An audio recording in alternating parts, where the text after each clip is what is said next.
Oke, Bismillahirrahmanirrahim. Assalamualaikum warahmatullahi wabarakatuh. Selamat pagi teman-teman semua kelas 4 ya. Hari ini tanggal 1 Oktober ya. Jadwalnya adalah PJOK namun hari ini adalah offline ya. Nah, untuk kali ini teman-teman menyimak apa yang Pak Fijar sampaikan saat ini ya. Materinya adalah atletik jalan cepat. Minggu lalu kita sudah belajar atletik juga, namun apa kemarin pembelajarannya terkait dengan start ya. Kemarin sudah dijelaskan apa saja posisi-posisi start. Ada start jongkok, start melayang, juga ada start berdiri ya.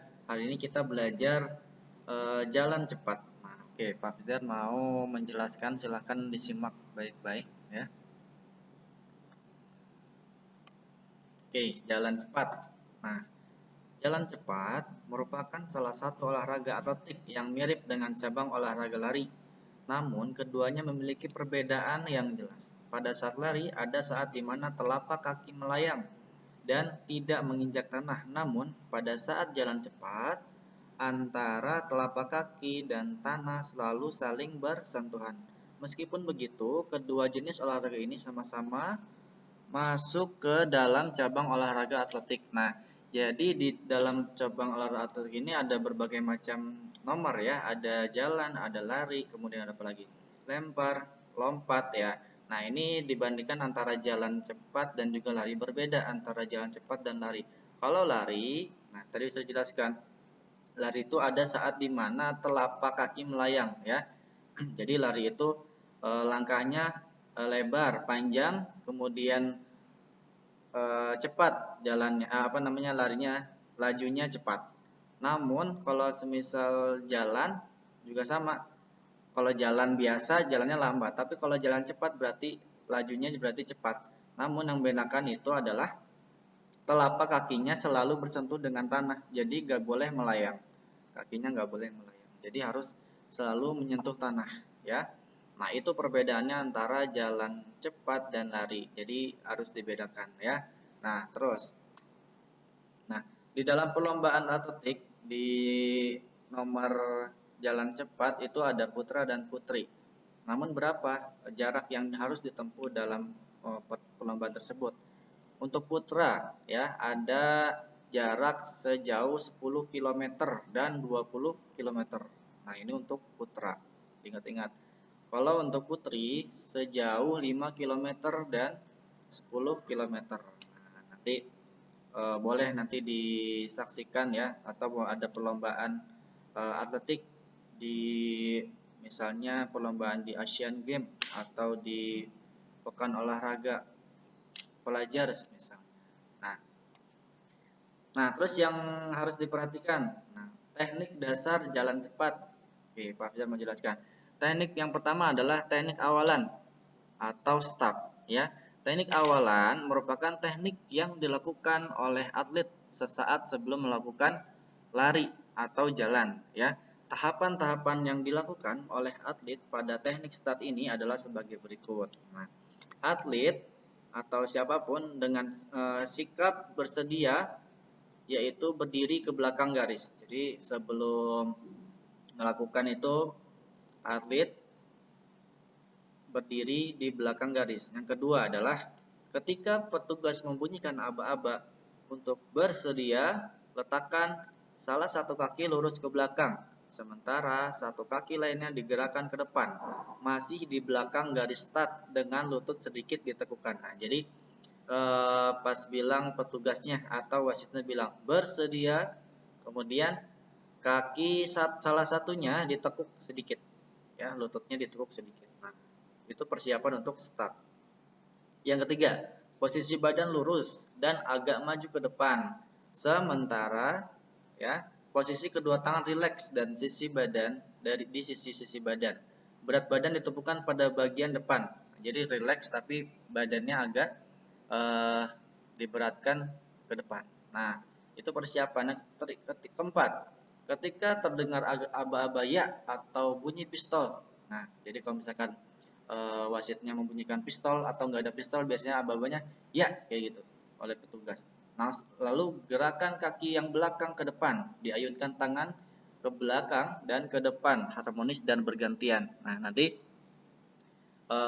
sebelum dibunyikan pistol, siap tadi aba-aba siap bersedia, kemudian pas dibunyikan atau ya langsung yang kaki yang belakang langsung maju ke depan sambil tangannya diayunkan seperti itu.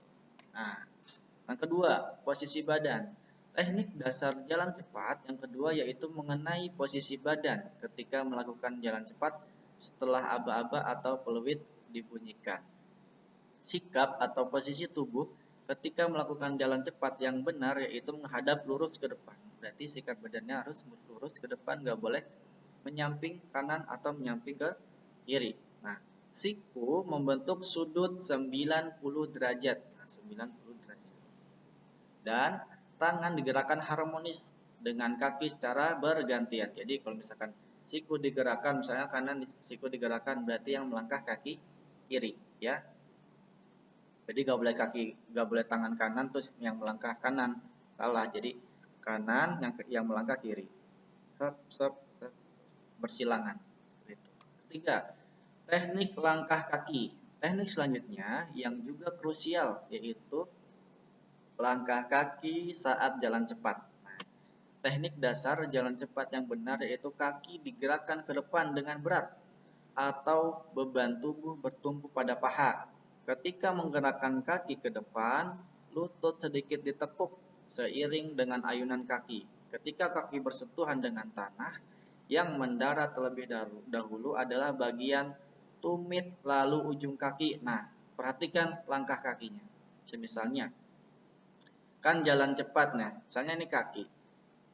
Jadi tadi tumpuannya kemana? Tumpuannya berperat pada paha, ya. Jadi harus kuat gitu pahanya, kemudian juga betisnya juga ya. Nah, nggak boleh melayang, kakinya harus bersentuhan dengan tanah. Nah, bagaimana persentuhannya kakinya? Semisalnya ini kaki ya. Misalnya ini tumit, ini ujung kaki. Jadi melangkahnya itu kakinya yang didahulukan adalah tumit gitu. Tumit dulu baru ujung kaki. Seperti itu. Hop, hop. Jadi nggak boleh ujung kaki dulu baru tumit. Jadi kaki dulu, tumit dulu baru ujung kaki. Gitu. Nah, nanti boleh ada contohnya, boleh nanti diperhatikan. Kemudian yang terakhir adalah teknik akhiran atau finish ya. Teknik akhiran atau finish yang benar dalam jalan cepat yaitu jangan langsung berhenti ketika menyentuh garis finish. Sebaliknya, tetap lakukan gerakan jalan cepat yang sama setidaknya sampai sejauh 5 meter dari garis finish. Setelah menyentuh garis akhir, gerakan semakin melambat hingga akhirnya benar-benar berhenti. Perlambatan gerak ini terlihat dari tumpuan beban tubuh berganti dari kaki satu ke kaki yang lain. Jadi ketika nanti memasuki garis finish, jangan langsung berhenti, ya. Paling tidak itu masih terus berjalan sejauh 5 meter. Jadi kalau sudah masuk garis finish nih, jadi jangan langsung berhenti. Jadi ada penyesuaian dulu, lari sejauh 5 meter. Setelah itu sampai benar-benar berhenti, ya. Kemudian, udah. Sekarang tahapan-tahapan teknik jalan cepat. Ya, yang pertama adalah tumpuan dua kaki. Tahap-tahap alas menggunakan dua kaki adalah tahap yang sangat cepat ketika kedua kaki ini melekat ke tanah. Ketika tahap alas dua kaki terjadi, dorongan kaki selesai dan lanjutkan dengan gerakan menarik. Ya, dibandingkan dengan impuls, gerakan menarik ini membutuhkan waktu yang lebih lama mulai dari pinggang dan bahu. Kedua, tarikan. Tahap tuk atau tarikan dilakukan sambil menunggu gerakan sebelumnya selesai. Tahap tuk atau tarikan dilakukan karena kinerja tumit dan seluruh tubuh. Tahap tuk dikatakan selesai ketika posisi tubuh berada pada langkah dua kaki. Kemudian relaksasi. Tahap relaksasi terjadi pada tahap menarik dan mendorong kaki. Posisi pinggul sejajar dengan bahu. Sejajar. Situasinya vertikal dan sejajar dengan bahu. Tahap ini dapat dilakukan jika langkah sebelumnya telah dilakukan dan